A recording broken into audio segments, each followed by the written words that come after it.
seen now the shift between the one-man rule to, if you will, the three-person rule. Is this just a fix, or is this the first step in Nissan trying to restructure the alliance as a whole?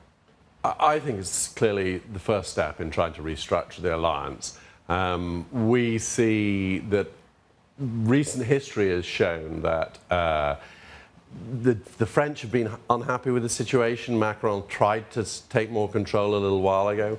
The Japanese have pushed back against the merger of the three.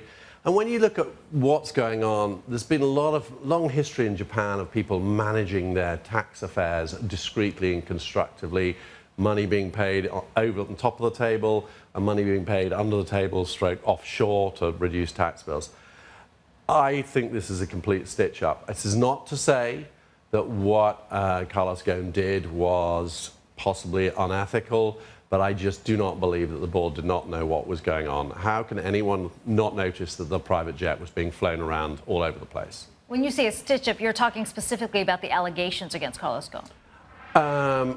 I'm talking specifically about the allegations and why did they come out at this time. Saikawa has been on the board and the CEO for over a year, I think now. He must have noticed that the chairman wasn't in town. They were paying the bills, for, I guess, say, for the private jet. They must have noticed that. Why has it taken so long to come out? Yes, he was a protege, but he wouldn't be the first protege who was not above sticking a knife in the back of his boss when it was an opportune moment. Okay, let's bring Nancy into the conversation. Hi there, Robert. Well, some of the questions you're raising surely have been asked by Renault's side as well, which does make me wonder here. I mean, what options does Nissan have at their disposal to increase their voting rights, to change the actual structure of this alliance? Because at the moment, Carlos Ghosn still holds that title of CEO and chairman at Renault, and at the moment, that position still has the say over the alliance.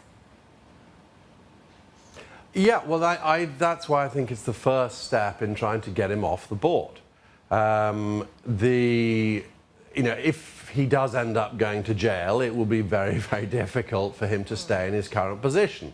Now, the real problem they've got is that if he can prove that the rest of the board knew about it, and while the Japanese authorities might turn around and go, well, we didn't know about it and we disapprove of it, there is a problem. And I suspect the biggest panic at the moment is in the Elysee Palace in Paris, where they're thinking, if we don't get a French representative back on the board pretty quickly, all sorts of things could happen without us knowing about it. So my intriguing thing is, why haven't they called an EGM yet? Because, as you say, they need to reassert their authority.